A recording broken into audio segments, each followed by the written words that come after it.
My, oh, the tables have turned. It's so shocking how all these people who believe themselves to be so progressive show themselves quite so easily.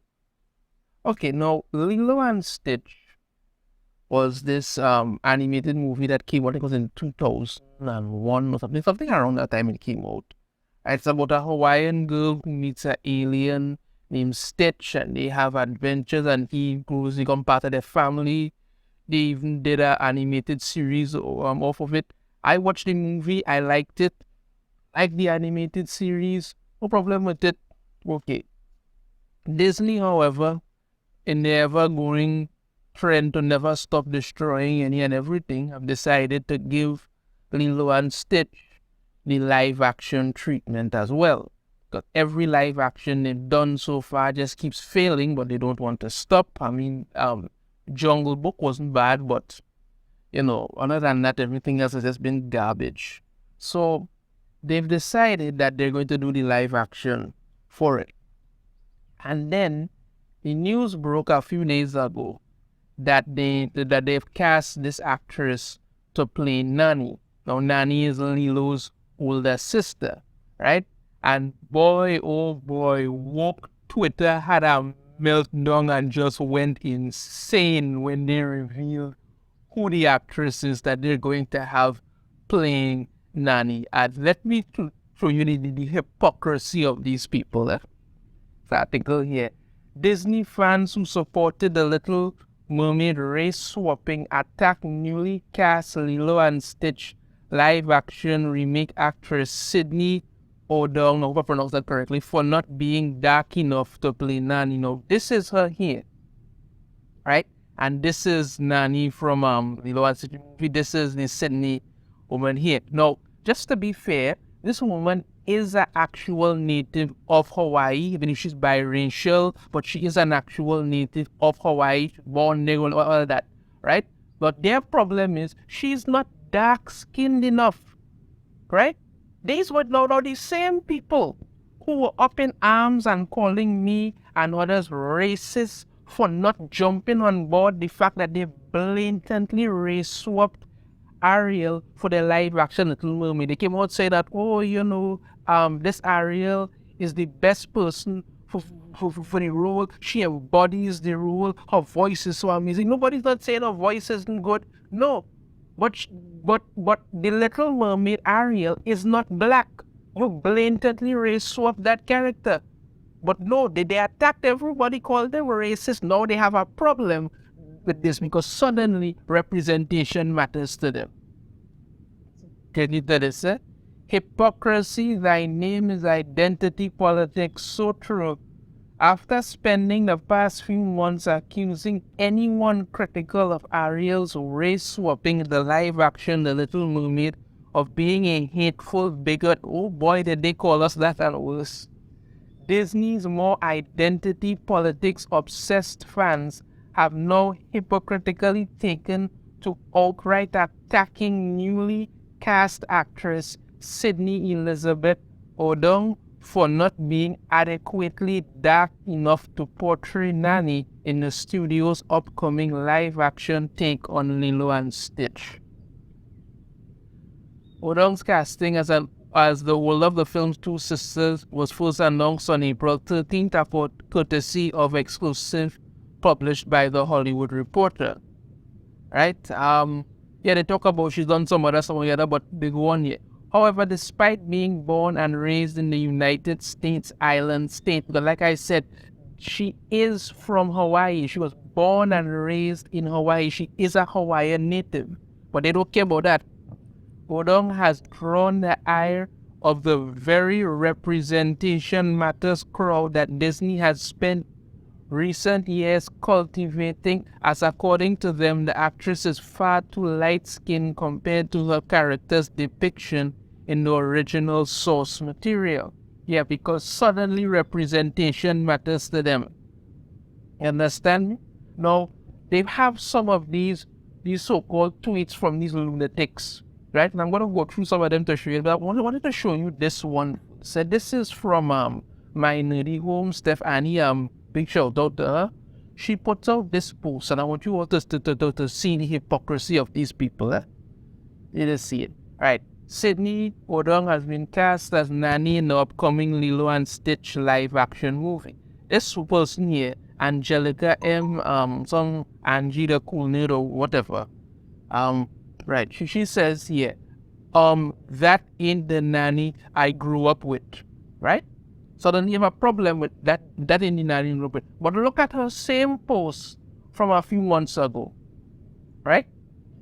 Hallie is the perfect Ariel. Hallie, hashtag Hallie is my Ariel, hashtag the Little Mermaid. You're supporting the blatant race swapping of Ariel in Little Mermaid. And that's exactly what it is. Blatant race swapping. You're perfectly happy to support that. Understand me? But you have a problem with this. You have a problem with this. Okay, but we say, if you want to be on that thing, you have to go all the way. You can't pick and choose who you decide to support. You have a problem with this actress playing Nani because somehow she's too light-skinned. You understand me? But you don't have no problem with them blatantly race-swapping yet another redhead in Ariel. You have no problem with that. Right? Well, she wasn't the only one. Let's go through some of these. The next one here. Why isn't she native Hawaiian? You could clearly see this person didn't even bother to look into anything. They just see something and jump on the bandwagon. These are the people Disney is catering to. Goes on. Why is she so white? Nani is native. That is a major part of their story. I'm sure the actress is great, but this is why we need this to stop. This could have gone to a native actress for a native story. Actors start turning down these roles, maybe. You see what I'm talking about? You didn't do any kind of research to find out if this woman is actually a native of Hawaiian of Hawaii, which she is. You understand me? But no, you take one look, see she's not dark enough, you suddenly have a problem. These are the same people who were too up in arms to support the blatant race swapping that's going on. And next one, they cast so well for Lilo, so that makes this horribly colorist. So now it's colorist casting for Nani even more bizarre. This casting is such an insult to brown-skinned native Hawaiians and to fans of Nani. Beyond disappointing. How many of these people actually watched Lilo and Stitch? I don't know. But no, you have a problem with it now. They stop there.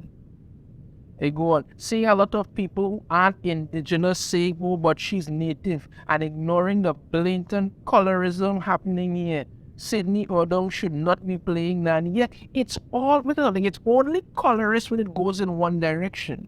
You understand me? When there is a white, okay, when there's a character that's created that's white, and that character gets race swapped with a black character, that's perfectly fine. That's perfectly fine for them. But if a character is dark skinned, black, whatever, you know, okay, let's say when a character is created and that character is black. If they decide to replace that character with a white character, that's a problem. Because their so-called inclusion and all kind of thing only goes in one direction.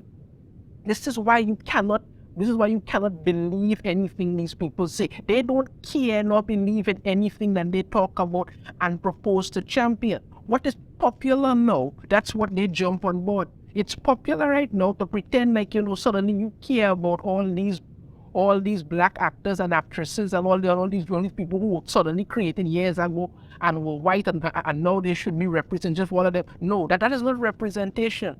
Create your own things, you will get representation then, but you don't care about that. So here you are calling this whole thing colorism, but you don't have a problem with the blatant colorism that they're doing with the Little Mermaid. No. Like I say, it only works one way for them. Next one. Whitewashing the Lilo and Stitch casting is not the same as casting Ariel as black. Yes, it is. We go positive POC representation subverts racism. Well, oh my God. Positive POC representation, people. That's what they're calling it now. Subverts racism. Whitewashing canically brown black characters does not, like I said, it only goes in one direction. Whiteness has never been made a mockery of in media to need that representation at all. These people just live on planet Earth? Really? Do they? Next one. Dark-skinned women can't have anything. This is so disappointing. Even more, a white Filipino playing a native Hawaiian Pacific Islander just because she was born and raised in Hawaii is disrespectful, and I hope Sydney Adulok. Sure, you see, this is what I'm talking about. Listen, this is why you must not cater to these people. Listen, say people Disney keep going after. These people make heinous things on, like on this one talking about how they hope that this actress chokes. This is what's going on. But yet, if somebody comes back and tells them what to shove that remark, then suddenly they may attack. It's perfectly okay for them to spew hateful garbage online and attack people. That's fine. But the minute you stand up for yourself, you're attacking them. Just keeps going on and on. Just because you live in Hawaii, LMU, this is ridiculous. And next one, you really took the opportunity for representation from all the darker skinned Hawaiian actresses who could have played Nani, and all the darker skinned little Hawaiian girls who will never get to see that representation. Get your back, but just know we hate your guts for it, you see? This is what I'm talking about. They spew hatred. With all the colorism that's been happening for centuries in Polynesian communities, and you know what, I don't want to go through. For the last one, in the role of Nani, was never meant for you. That is one of very few dark-skinned Hawaiian movie characters, and you're just going to reach your white hands and grab it. Gross. These are the people Disney have spent years appealing to, years trying to push the entire repertoire towards, and now you see the turning on you. Because why? As far as they are concerned, you're supposed to do that, and it's never enough for them. Now let me just take a minute to say something in closing here, and this whole messed up thing of what they're doing. Now they want to talk about colorism and all that kind of thing, which is absolute and utter garbage. The fact of the matter is, if I create a character, and I create this character, and this character is black. No, okay, and let's say I create a whole comic book, and my main hero is black, right? Comics are visual representations. You see what you see. This is who this character is. That's what I am putting out there. That is who I have created for you. If whenever that comic decides to get a movie adaptation or series or whatever, and I decide to take this character who's black and make them, I don't know, white or Asian or something like that, that is me being disrespectful to you, because you have bought this book with this visual representation of who this character is, and all the traits and everything that I have created in this character is what you like and how you identify this character. You cannot then have me turn around and tell me, okay, I'm going to just race swap this character, but it's the same character because this person who's coming in the play represents them. That doesn't make any kind of sense. That is the problem that they're doing with The Little Mermaid. And this is the problem here, because all of a sudden, representation matters to these people when it actually doesn't. They are perfectly happy. That's why I'm saying these people are perfectly happy to jump on board any bandwagon that happens to be popular at the time. They blatantly race swap Ariel. That's perfectly fine, because why? Well, why the woke flag is waving, so you have to jump there. Now that they've gone and cast an actress who's an actual Hawaiian native to play Nani, and suddenly that actress doesn't suit your blatant colorism, standards. That's a problem. No, it only works one way for them, and these are the very people Disney are going after. In my opinion, they should not do this live action Lilo and Stitch. I find that the cartoon is good. Leave it at that. What you decide to do, you decide to do it. And this is the backlash you get. Disney, look for this. And they will keep doing this because Disney is determined to die on that woke hill, and these very people who they are catering to will bury them under it. Let me know your thoughts on this in the comments. Have a different opinion, I'd love to hear it. If you like the video, try to hit that thumbs up. Subscribe if you haven't already. Ring the notification bell. You're notified every time I put out a new video. And I shall see you all next time. Take care.